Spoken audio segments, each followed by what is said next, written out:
하나님께서는 하나님의 자녀들이 거룩하고 건강한 삶이 되기를 원하십니다.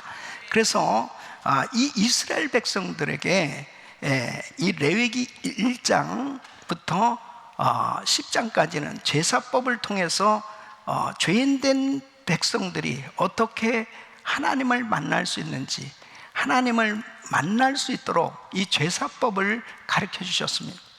그리고 이 11장부터 15장까지는 이스라엘 백성들이 어떻게 일상생활 속에서 거룩한 삶을 유지할 수 있는가, 성결한 삶, 건강한 삶이 되도록 구체적이고 세심하게 삶에 간섭하시면서 역사해 주시기 위해서 이 정결법을 허락해 주신 것을 볼 수 있습니다. 그러니까 하나님은 하나님의 자녀들을 그냥 버려두시는 것이 아니고 구체적으로 세심하게 관찰하시고 살펴보시고 가장 좋은 길로 목자 되신 우리 주님께서 인도하고 계신 줄로 믿습니다.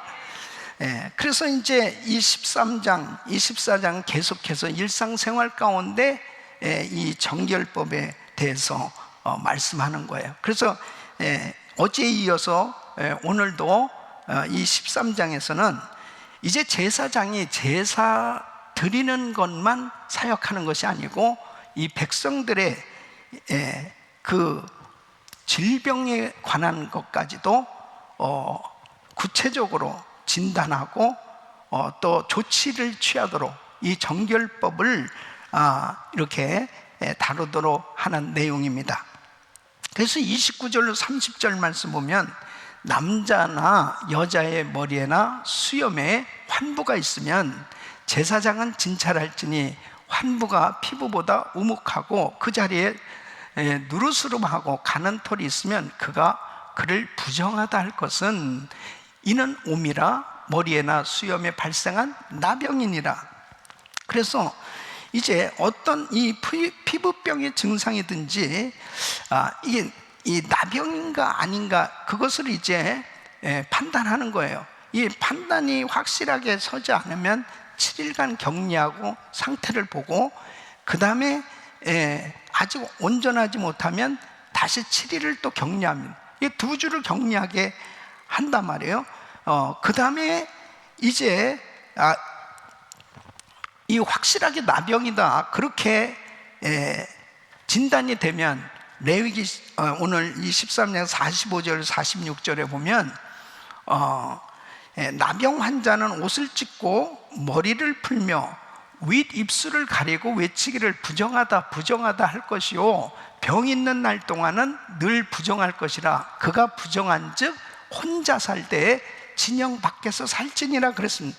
그러니까 이제 나병 환자로 그렇게 확진 판정을 받게 되어지면은 그 나병 환자는 옷을 찢고 그 다음에 머리를 풀고 윗 입술을 가리고 부정하다 하고 공개적으로 그렇게 알리는 거예요. 그러면서 이 백성들이 그 사는 곳에서 이제 벗어나서 완전 격리를 시키는 것입니다. 그래서 그곳에서 혼자 지내야 되는 것입니다. 그 요즘 이 코로나 바이러스로 이 감염되어지면은 뭐 아무리 가까운 가족 뭐 부부라 할지라도 못 만나잖아요. 완전히 격리시키지 않습니까? 그게 똑같은 일이 발생이 되는 거죠.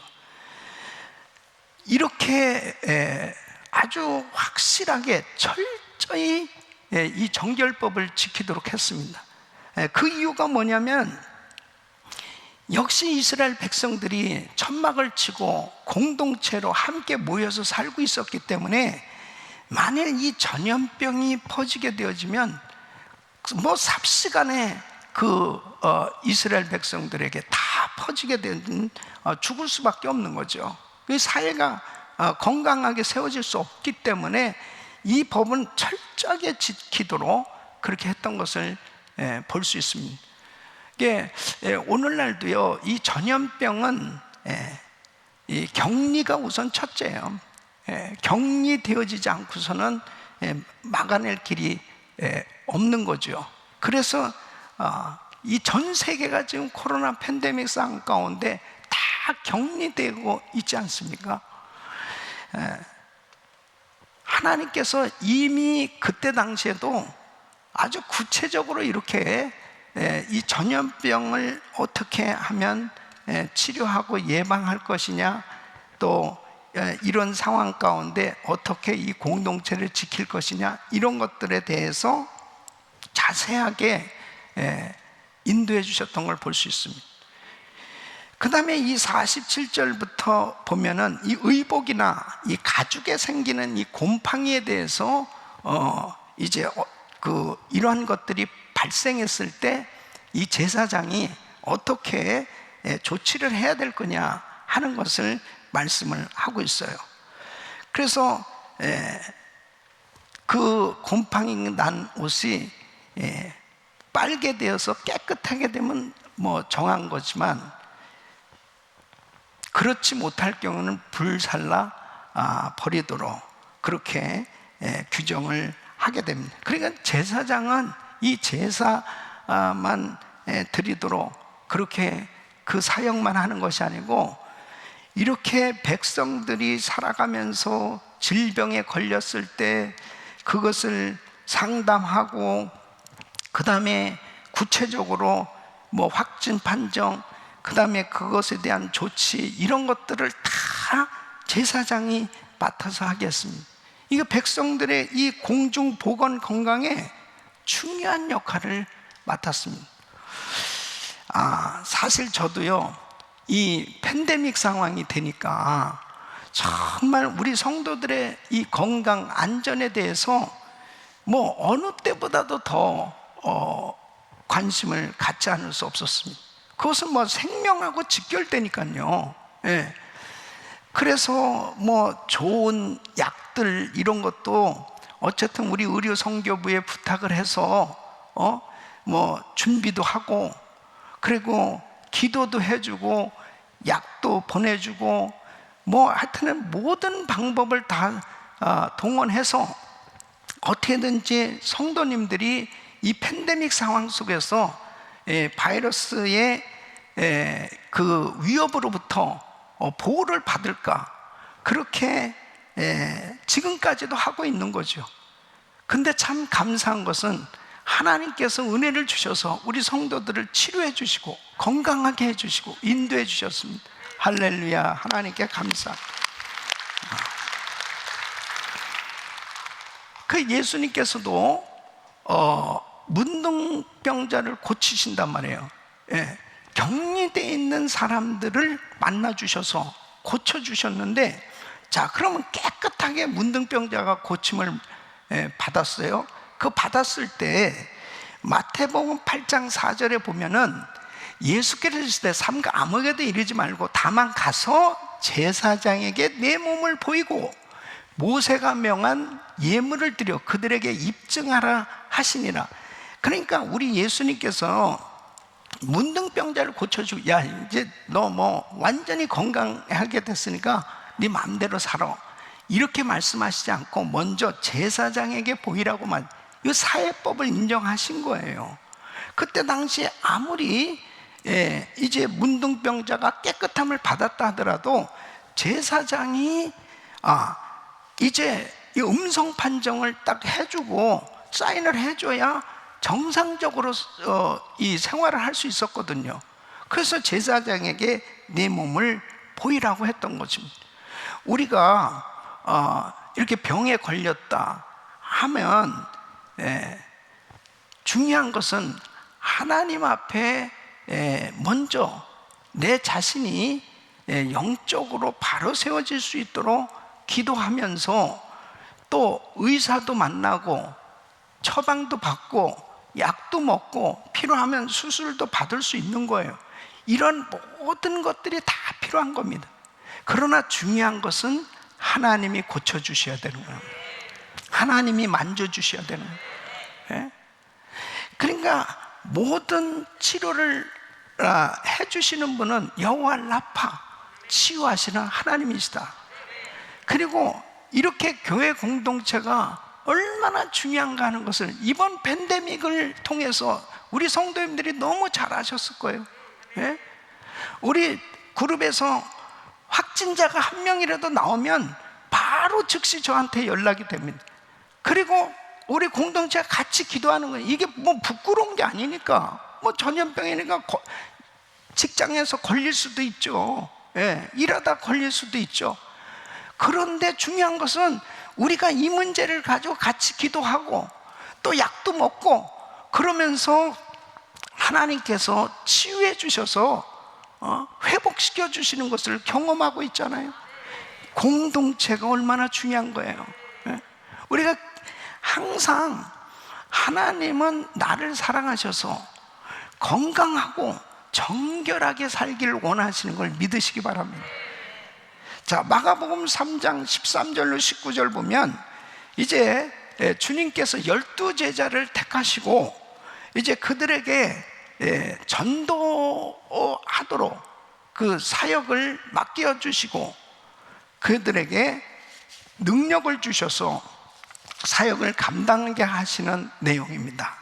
저는 오늘 여러분들과 은혜 나눌 한 구절 말씀 통해서 같이 은혜를 나누고자 하는데요, 마가복음 3장 14절 말씀 우리 같이 읽습니다. 시작. 이에 12를 세우셨으니 이는 자기와 함께 있게 하시고 또 보내사 전도도 하며.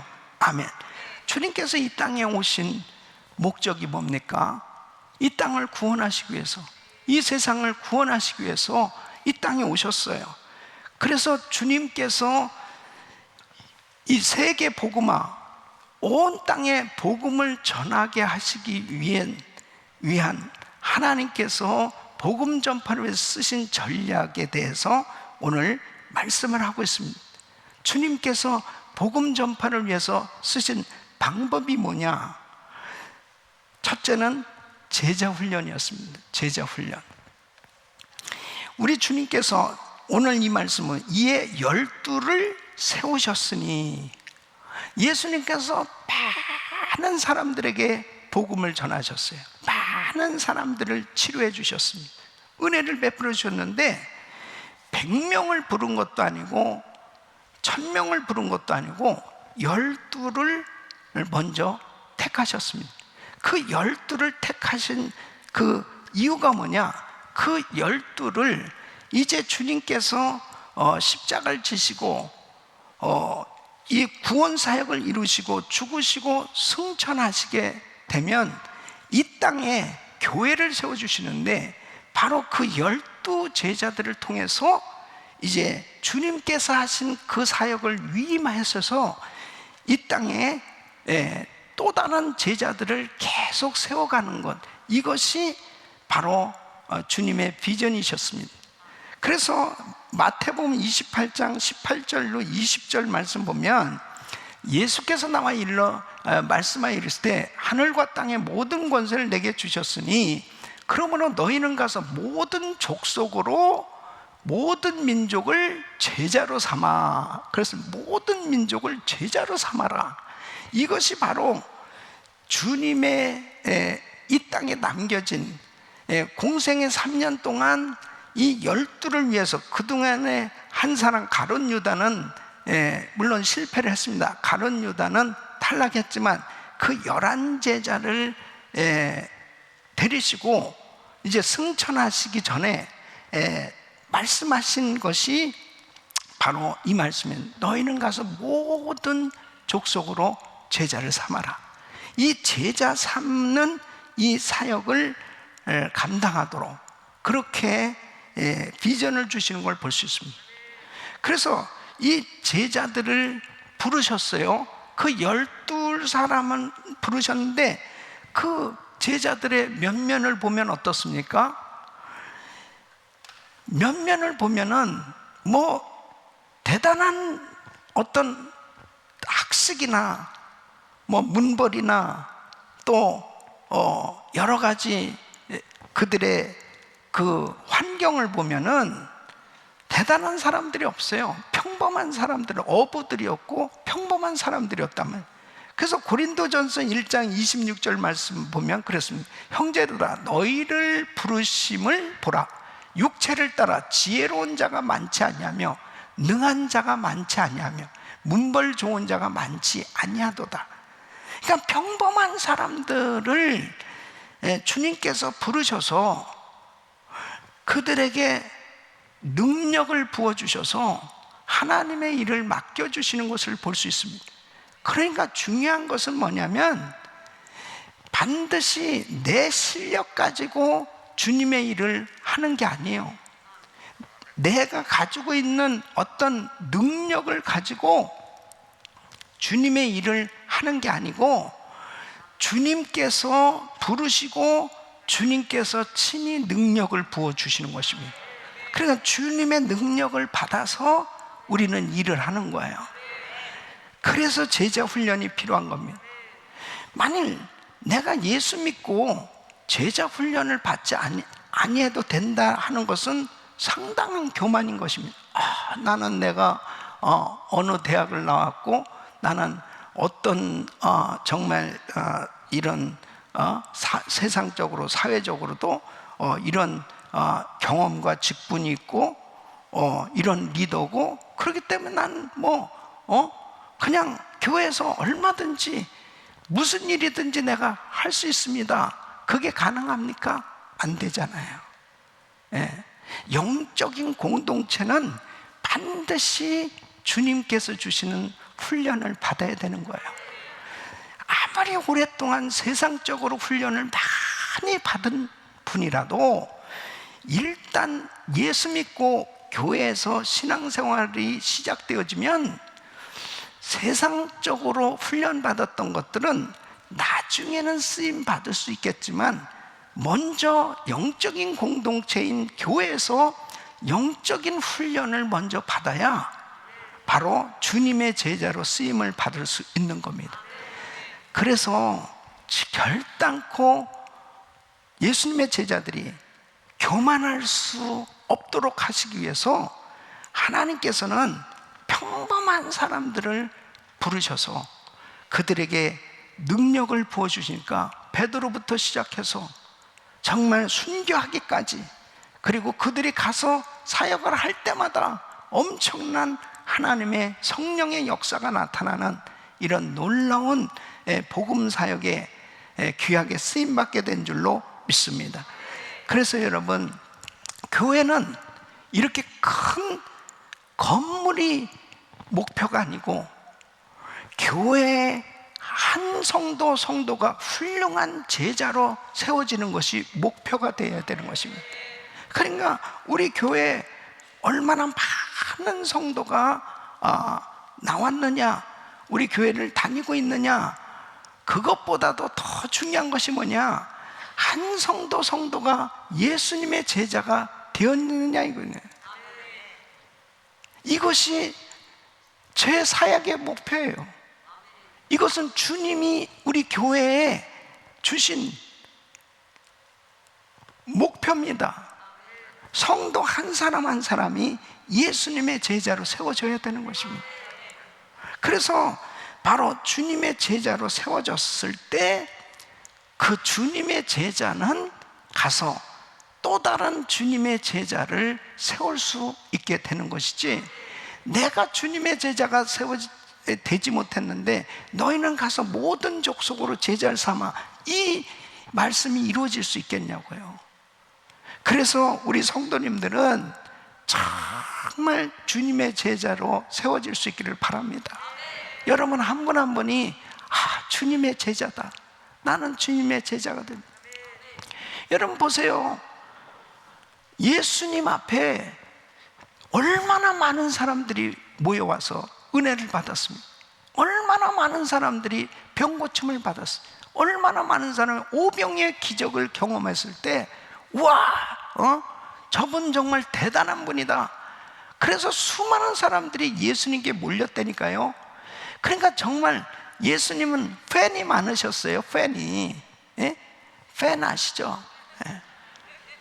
그 많으셨는데 결국은 예수님이 십자가에 못 박히셨을 때는 그 팬은 다 어디 갔는지 사라져 버렸어요. 여러분, 인기라는 것은 그냥 한순간이요. 싹 사라진 제자만 남았어요. 제자만. 예? 이 팬데믹 상황이 딱 되니까요, 그렇더라고요. 역시 은혜교회 교인, 은혜교회 교인만 은혜교회에 남는 거예요. 예? 은혜교회 안에서도 제자들만 남는 겁니다. 예.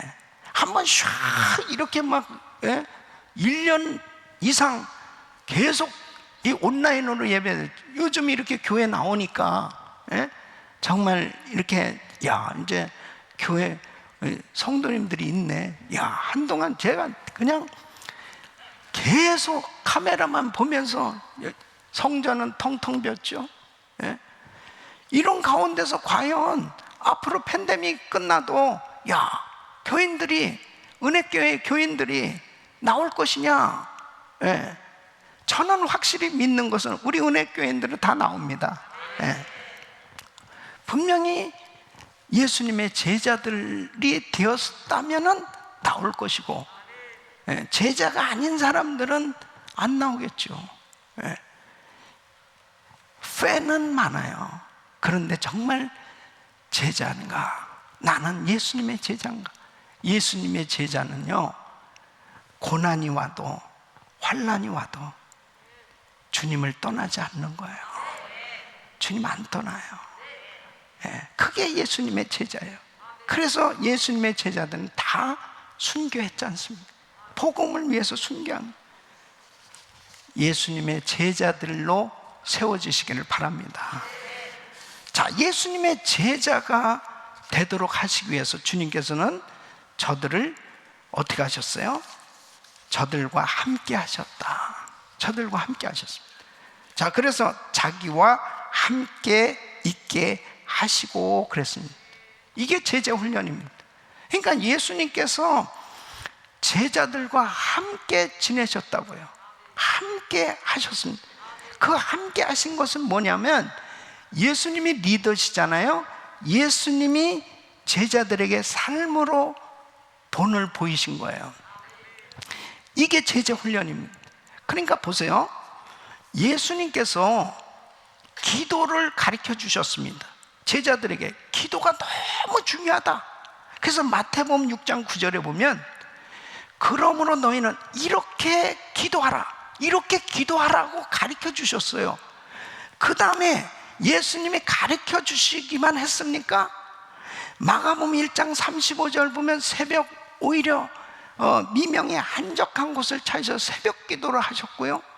누가복음 6장 12절에 보면 밤이 맞도록 철야 기도를 하셨고요. 마태복음 4장 2절에 보면 예수님께서 40일 금식 기도를 하셨고요. 누가복음 22장 44절에 보면 땀방울이 핏방울 되기까지 간절히 애쓰며 부르짖으면서 눈물로 통곡하는 기도도 하시는, 그 기도하는 삶을 보여주셨습니다. 이게 제자 훈련입니다. 그러니까 주님은 자기와 함께 있게 하셨어요. 제자들이 늘 함께 하면서 예수님을 보고 배우도록 했다며. 그래서 마태복음 11장 29절에 보면, 나는 마음이 온유하고 겸손하니 나의 멍에를 메고 내게 배우라. 그리하면 너희 마음이 쉼을 얻으리. 주님께서는 내게 배우라 그럽니다. 그게 제자 훈련이에요. 주님의 삶을 보고 배우라는 거예요. 기도하는 모습을 보고 기도하는 걸 배우라고, 전도하는 모습을 보고 전도하는 것을 배우라는 거예요. 그래서 바울과 디모데의 관계를 보면, 이 바울은 이 디모데와 같이 선교 여행을 하고 사역을 하면서, 디모데는 바울의 삶을 보고 배워서 제자가 된 겁니다. 그래서 디모데 후서 3장 10절로 11절 보면, 나의 교훈과 행실과 의향과 믿음과 오래 참음과 사랑과 인내와 박해를 받음과 고난과, 또한 안디옥과 이고니온과 루스드라에서 당한 일과 어떠한 박해를 받은 것을 내가 과연 보고 알았거니와, 주께서 이 모든 것 가운데서 나를 건지셨느니라. 그래서 내가 과연 보고 알았거니와. 그래서 바울의 모든 고난당함과 그 사역하면서 당하는 모든 환경 가운데 어떻게 자신의 신앙을 지켰고 어떻게 믿음으로 반응했고, 이런 모든 것들을 디모데가 본 거예요. 그래서 바울은 디모데에게 똑같은 방법으로 교회 리더들을 훈련시킬 것을 말씀하십니다. 그래서 디모데전서 4장 11절로 13절 보면 너는 이것들을 명하고 가르치라.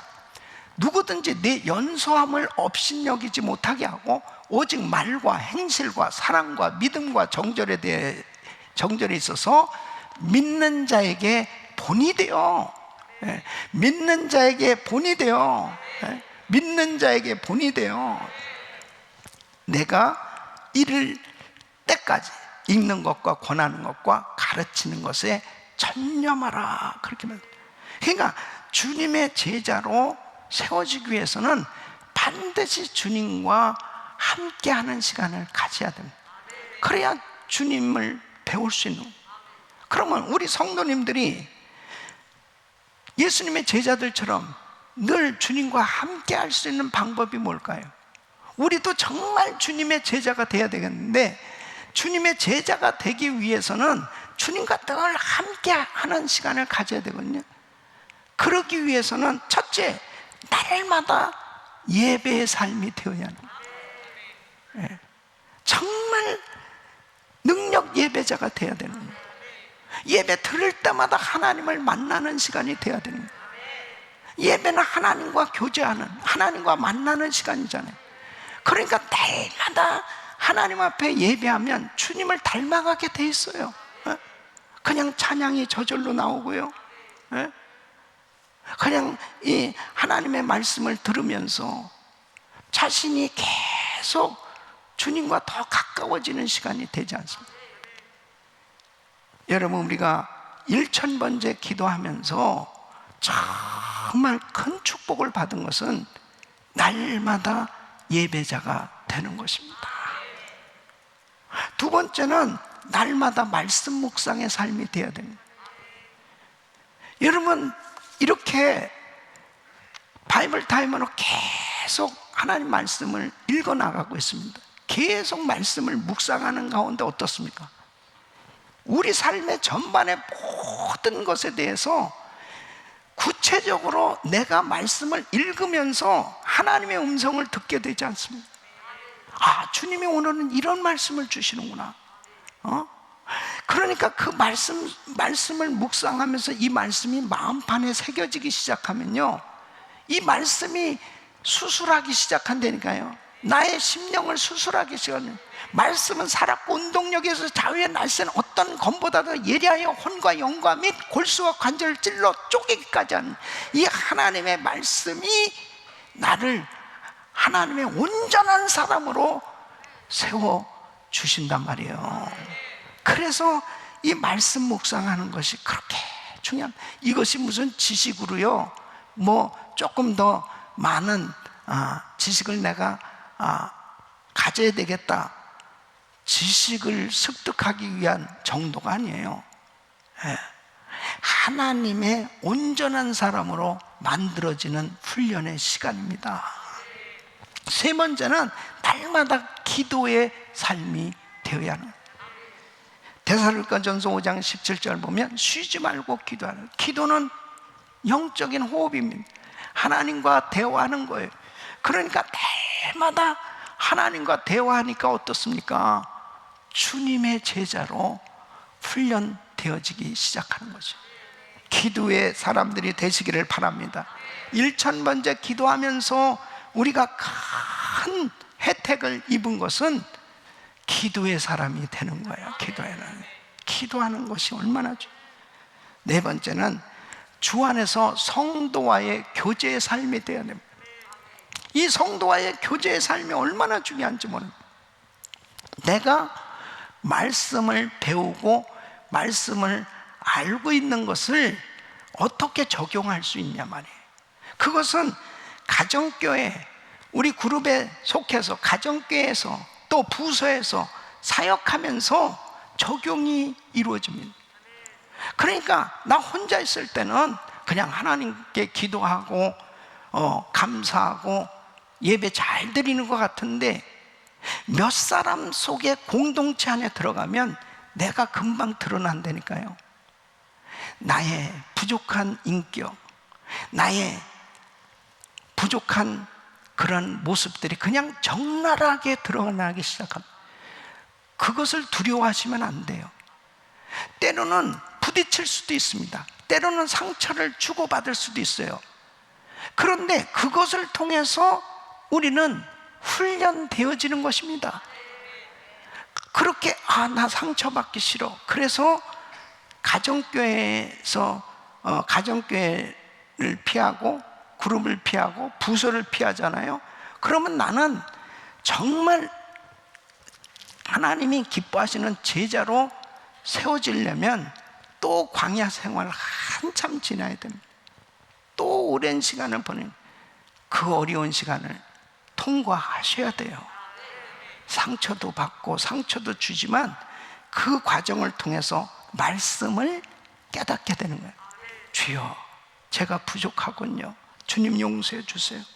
주여, 용서가 이렇게 안 되는군요. 하나님, 내가 아직도 멀었네요. 하나님, 정말 그렇게 예수 십자가 그렇게 부르짖고, 그리고 내가 다 용서한다고 했는데도 내가 아직도 이 용서가 안 되네요.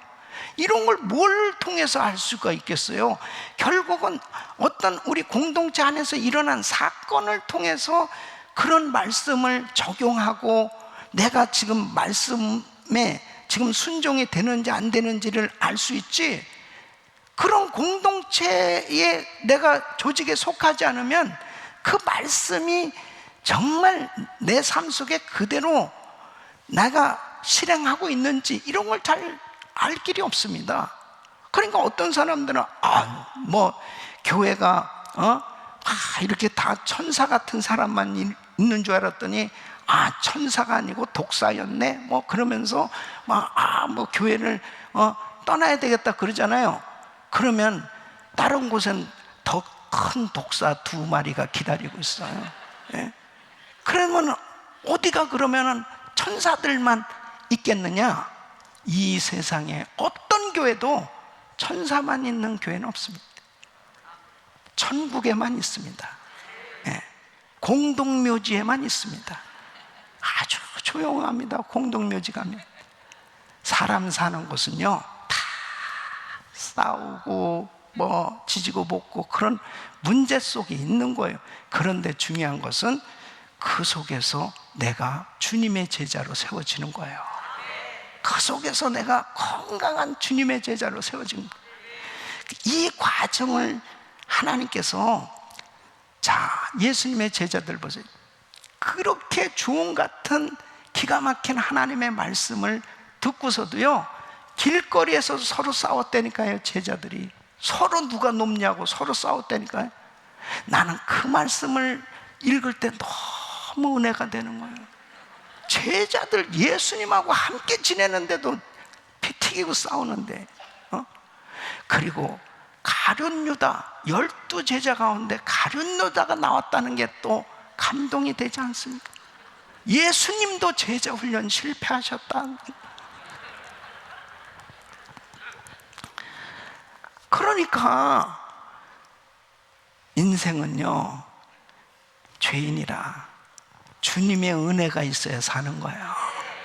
그래서 주님은 저들과 함께 하셨다니까요. 그러니까 우리는 늘 주님과 함께하는 삶을 사는 것이 방법입니다, 여러분. 그러니까 은혜 속에 사는 방법, 주님과 함께하는 삶이 되어지는 것은 날마다 예배 잘 드리란 말이에요. 예. 그러면 거기서 다 해결되는 거예요. 날마다 말씀 묵상하는 것입니다. 날마다 기도하는 것입니다. 그래도 우리 성도들이 최고다. 왜 아멘이 약간 현자습니다. 그래도 우리 성도님들이 최고다. 여러분, 우리 가족들이 누가 행복해요? 그래도 우리 가족이 최고야. 예. 그래 행복한 거예요. 여러분, 우리 가정교회, 우리 귀한 그룹장님들, 우리 목자님들 한번 박수해 주세요. 할렐루야. 감사합니다. 저는요, 이렇게 팬데믹 상황 속에서 이제 이렇게 좀 우리 교인들이 나오게 됐잖아요, 교회에. 저는 제가 이번에도 사랑의 편지도 그렇게 썼지만은, 그냥 성도들 보니까 살 것 같아요. 그냥 마스크 쓰고라도 교회 나오면 그냥 그 모습만 봐도 그냥 너무 좋은 거예요. 오늘 새벽에도 이렇게 많은 성도들이 나왔어요. 너무 감사합니다. 우리 주님께 감사합니다. 여러분, 싸워도요, 가족이 있는 게 좋은 거예요. 여러분, 우리 성도님들끼리 서로 거리두기 하고 격리되어지니까 어떻습니까? 다 보고 싶잖아요. 근데 또 보고 싶어서 만나니까 또 싸우잖아요. 그래도 괜찮아요. 싸우는 게 더 좋은 거예요. 그래도 같이 지내는 게 행복한 거예요. 네? 할렐루야. 주님은 저들을 전도로 보내신다는. 자, 여기서 보니까 또 보내사 전도도 하며 그랬습니다. 제자들을 세우신 목적이 뭐예요? 결국 복음 전파입니다. 아니, 제자 훈련하시는 그 이유가 뭘까요? 너희는 가서 모든 족속으로 제자를 삼아. 결국 이 제자들 훈련시키셔서 이제 능력 주셔서 복음 전하게 하신다면. 그래서 마가복음 3장 15절에 보면 귀신을 내쫓는 권능도 가지게 하려 하심이라. 그러니까 귀신을 내쫓는 권능도 우리 주님이 주신 이유가 뭐예요? 복음 전하게 하시기 위해서. 복음 전하게 하시기 위해서. 그 마가복음 6장 7절에 보면 12제자를 부르사 둘씩 보내시고 더러운 귀신을 제어하는 권능을 주시고, 마가복음 3장 15절 말씀하셨죠? 마가복음 6장 12절로 13절 제자들이 나가서 회개하라 전파하고 많은 귀신을 쫓아내며 많은 병자에게 기름을 발라 고치더라. 여러분, 복음 전할 때마다 귀신이 쫓겨나가는 줄 믿습니다. 병자가 고침받는 줄 믿습니다. 그러니까 우리 교회에 암 환자들이 이렇게 많은 분들이 고침받고, 이렇게 불치병이 고침받고, 이렇게 많은 분들이 고침받았다, 이렇게 해도요, 우리 교회에서는 또 고침받았구나. 이 기적이 상식이 되는 교회가 됐습니다. 하나님이 못 고칠 병이 있으시겠습니까? 주님이 하시면 되는 겁니다. 복음이 정확하게 전달되면 주님이 함께 역사하사 따르는 표적이 나타나게 돼 있어요. 어제 밤에 밥소르기 목사님 오셔서 이렇게 집회를 하셨는데, 이분이 정말 찬양 인도를 그렇게 잘하셨답니다. 그래서 이 찬양 사역자, 예배 인도자였습니다. 그리고 뉴욕에서 담임 목회를 15년 하는 동안에 어느 날 갑자기 목이 확 나가버린 거예요. 그러면서 아무 소리도 안 나오는 거예요, 그냥. 그러니까 설교를 못하죠. 그러니까 그냥 사역을 그만두게 된 거죠. 담임 목사도 사임하게 되고. 그러면 얼마나 힘든 그런 시간을 가졌겠습니까? 말을 못하니까. 와, 근데 어제 아주 새로운 그런 그 감동이 그 말씀을 들으면서 있었는데,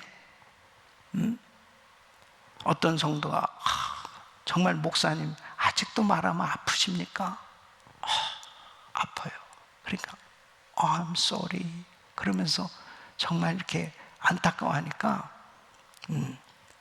그 부분의 포인트를 딱 말씀하신, 하나님은 내가 이렇게 아픈 것에 대해서 미안해 하시지 않는다. 미안해 하시지 않는다. 왜? 하나님의 영광, 그 하나님께서 엄청난 은혜, 축복을 그 고난 뒤에 준비해 놓고 계시기 때문이다. 와, 정말 놀라운 깨달음. 예? 왜 우리 주님은 십자가에서 부끄러움을 개의치 아니하시고 그 고난을 견디실 수 있었냐? 기쁨으로 십자가 지셨느냐? 부활이 준비되어 있기 때문입니다. 하나님의 영광이 준비되어 있기 때문이에요. 그러니까 지금 고난을 당하고, 지금 아픔을 겪고, 지금 상처를 받고 괴로움을 당하는 성도들, 하나님이 다 그것조차도 허락해 주셨는데 하나님은 절대로 미안해 하시지 않는다. 그것을 극복한 후에는 더 정금 같은 믿음을 갖게 될 것이고, 하나님이 기뻐 쓰시는 주님의 제자로 세움을 받을 수 있기 때문에 하나님께서 바로 그 고난도 십자가도 허락하셨다. 우리가 1000번째 기도를 하게 된 것은 이렇게 박순애 전사님 부흥 집회를 통해서 하나님께서 은혜를 주셔서 그 열매로 1000번째 기도를 시작하게 됐거든요. 제가 박순애 전사님 첫 번째 집회 만나서 정말 그 말씀을 통해서 엄청난 은혜를 받았습니다. 너무너무 큰 감동을 받은 것은 이 시골 처녀가 많은 상처와 아픔을 가진, 정말 그 시골 처녀가 어느 누구도 주목하지 아니한 그런 가난한 시골 처녀가 예수님을 만나고 그 주님을 섬기는데 그 산을 몇 개씩 넘어서 새벽 기도를 드리기 위해서 2시간 이상을 걸어서 그 읍내까지 나와서 새벽 예배를 드립니다. 이게 하루 이틀이 아니고 그가 계속 매일같이, 얼마나 무섭겠냐 이거예요. 그 산길을 혼자서 걸어가는 그 과정, 하나님 앞에 간절한 거룩한 욕심을 가지고, 이 교회에서 11조 가장 많이 하는 교인 되게 해달라고 아무것도 없는데도 그렇게 기도가 나오고 그렇게 하나님 앞에 부르짖었을 때 하나님께서 그를 그렇게 할 수 있도록 모든 환경을 열어주셨고, 극심한 고난과 환난 가운데서도 하나님 앞에 변함없이 그 믿음을 보이고 초질관 하나님을 가까이 하면서 살았더니 하나님께서 존귀한 자리에 세워주시고 엄청난 은혜를 주셨단 말이에요. 우와, 근데요 지금까지 그렇게 사시더라고. 그래서 이번에 또 박순애 전사님 이렇게 초청하게 된, 다른 분들 다 힘들어서 여기 미국에 왔다 집회하고 한국에 가면 다 2주 격리잖아요. 그러니까 다들 못 오세요. 네. 그래도 박순애 전사님 진짜 혼자서 또 산을 넘어서 시냇가를 지나서 오는 것처럼 이번에는 남편도 없이 혼자서 비행기를 타고 코로나 팬데믹 상황 가운데서 이 집회를 하시기 위해서 오시는 우리 전사님은 믿음의 여정이란 말이에요. 할렐루야. 그러니 엄청난 은혜가 임하지 않겠냐 이거예요. 저는 기대합니다. 기도하면서 한 발자국 한 발자국 그렇게 사역하는 모습이 얼마나 감동이 되는지 몰라요. 제가 그렇게 감동이 되는지 몰라요. 그리고 본인 자신이 그렇게 1000번째 기도를 진실되게 그렇게 하시면서 하나님이 그 기도 응답을 다 해주시고 주님의 제자로 세워졌을 때 하나님께서 이제 영혼을 살리라고 복음 전파는 이 사명을 감당하게 하시기 위해서 주님의 제자로 세우시는 줄로 믿습니다. 우리가 기도 응답을 받았다, 1000번째 기도하면서 기도 응답을 받았다. 그 기도 응답을 받게 하신 하나님께서는 나에게 이제 영혼을 살리는 일을 위해서 위대한 간증자가 되라는 겁니다. 복음 전하는 일을 위해서 쓰임받기를 원하시는 거예요. 그래서 1000번째 이 기도를 하나님이 왜 허락하셨느냐? 우리 성도님들 한 사람 한 사람이 참된 예수님의 제자로 세워지도록 하시기 위함입니다.